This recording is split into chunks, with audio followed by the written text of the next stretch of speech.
नमस्कार। चलिए विज्ञान और टेक्नोलॉजी की दुनिया में एक चक्कर लगाते हैं। अगले कुछ मिनटों में हम कुछ ऐसे हैरान करने वाले फैक्ट्स जानेंगे जो ये बताते हैं कि हमारा ब्रह्मांड, हमारी टेक्नोलॉजी और हाँ, हम खुद कैसे काम करते हैं। कभी सोचा है कि ये सब आखिर चलता कैसे है? मतलब इतनी बड़ी बड़ी आकाशगंगाओं से लेकर हमारे अपने डीएनए के सबसे छोटे धागे तक हर चीज कुछ नियमों से बंधी हुई है। तो चलिए इन्हीं रहस्यों से पर्दा उठाते हैं। तो तैयार हैं? चलिए शुरू करते हैं ये तेज सफर। सबसे पहले अपनी यात्रा शुरू करते हैं इस विशाल ब्रह्मांड से। हमारा ग्रह तो बस रहस्यों से भरे एक बहुत बड़े समुद्र में तैर रहा है। अच्छा, एक पल के लिए सोचिए, जब सुबह सुबह सूरज की रोशनी महसूस होती है तो क्या ये पता है कि उस रोशनी ने हम तक पहुंचने के लिए कितना लंबा सफर तय किया है? हम बात कर रहे हैं करीब करीब 15 करोड़ किलोमीटर की दूरी की। जवाब है सिर्फ 8 मिनट। इसका मतलब ये हुआ कि अगर सूरज अचानक गायब हो जाए तो हमें 8 मिनट तक इसका पता भी नहीं चलेगा। हम हमेशा सूरज को 8 मिनट पास्ट में देख रहे होते हैं। है ना कमाल की बात? अब जरा हमारे सौर मंडल के साइज के फर्क को देखिए। एक तरफ है विशाल बृहस्पति, एक ऐसा गैस का गोला जिसमें हमारे सौर मंडल के बाकी सारे ग्रह समा सकते हैं, और दूसरी तरफ है वो नन्हा सा बुध जो उसके सामने एक कंकड़ जैसा लगता है। और हां, एक बहुत जरूरी बात जो याद रखने वाली है, लाइट ईयर या प्रकाश वर्ष टाइम नहीं बल्कि दूरी नापने की यूनिट है। ये वो दूरी है जो लाइट एक साल में तय करती है, जो लगभग 9.5 ट्रिलियन किलोमीटर होती है। चलिए अब ब्रह्मांड से निकलकर उस दुनिया में चलते हैं जो हमने खुद बनाई है, हमारी डिजिटल दुनिया। आखिर ये काम कैसे करती है?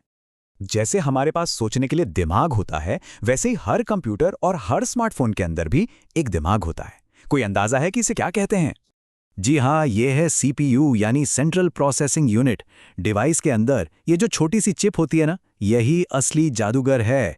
ये हर सेकंड में अरबों कैलकुलेशन करती है ताकि हम स्क्रीन पर सब कुछ देख सकें। अब देखिए, मेमोरी का फर्क समझना भी बड़ा दिलचस्प है। रैम को हमारी शॉर्ट टर्म मेमोरी समझिए, एकदम तेज लेकिन टेम्परेरी। जैसे ही बिजली गई, डेटा भी गया। जबकि रोम हमारी लॉन्ग टर्म मेमोरी की तरह है, जहां जरूरी चीजें परमानेंटली स्टोर रहती हैं। और www हम इसे हर दिन इस्तेमाल करते हैं।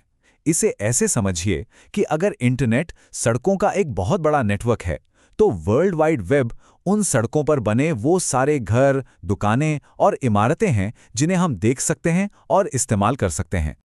अच्छा, अब डिजिटल दुनिया से निकलकर जिंदगी के कोड को समझते हैं। वो कोड जो हमें हम बनाता है। हर जिंदा चीज के दिल में होता है डीएनए। इसे एक तरह की इंस्ट्रक्शन मैनुअल या निर्देश पुस्तिका समझिए। यही बताती है कि कोई भी जीव कैसे बनेगा और कैसे काम करेगा, फिर चाहे वो इंसान हो या कोई पेड़। और डीएनए की उसी जटिल किताब में ये भी लिखा है कि एक अडल्ट इंसान का ढांचा बनाने के लिए ठीक 206 हड्डियों की जरूरत होती है। हमारा शरीर सच में एक कमाल की मशीन है। हमारी त्वचा यानी स्किन हमारा सबसे बड़ा अंग है जो हमें बाहरी दुनिया से बचाती है, और हमारा दिल सिर्फ 4 चेंबर वाला एक छोटा सा पंप हमारी पूरी जिंदगी में अरबों बार धड़कता है। अब हम उन बेसिक रूल्स को देखेंगे जिनसे हर चीज बनी है और चलती है, यानी मैटर के सिद्धांत। पदार्थ यानी मैटर की दुनिया भी कितनी अलग है।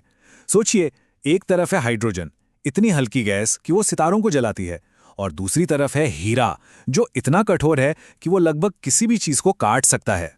कभी सोचा है कि ट्रेन की पटरी पर कान लगाकर दूर से आती ट्रेन की आवाज क्यों सुन सकते हैं? वो इसलिए क्योंकि आवाज यानी साउंड सॉलिड चीजों में हवा के मुकाबले कहीं ज्यादा तेज चलती है। वजह, क्योंकि सॉलिड्स में पार्टिकल्स एक दूसरे से कसकर जुड़े होते हैं। और ये सब कुछ, चाहे हीरा हो या हाइड्रोजन, एक ही चीज से बना है, एटम या परमाणु। इसके सेंटर में एक छोटा सा न्यूक्लियस होता है जिसके चारों तरफ इलेक्ट्रॉन घूमते रहते हैं, और ये इतना छोटा होता है कि एक सुई की नोक पर खरबों एटम समा सकते हैं। और आखिर में चलिए उन महान खोजों को याद करते हैं जिन्होंने साइंस के इन सिद्धांतों का इस्तेमाल करके हमारी दुनिया को हमेशा के लिए बदल दिया। सोचकर देखिए, सिर्फ कुछ ही दशकों के अंदर दुनिया कितनी बदल गई। टेलीफोन से लेकर बिजली के बल्ब तक, और फिर रेडियो से लेकर पेनिसिलिन तक, इन आविष्कारों ने तो जैसे इंसानी इतिहास की दिशा ही मोड़ दी। ये सिर्फ आविष्कार नहीं थे, इन्होंने तो हमारे समाज की नींव ही बदल दी। इन्होंने हमें एक दूसरे से और इस दुनिया से बिल्कुल नए तरीकों से जोड़ दिया। तो अब सवाल ये है, हमने सितारों से लेकर एटम तक का सफर देख लिया।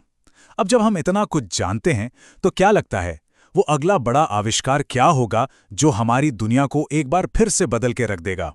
इस पर सोचिएगा जरूर।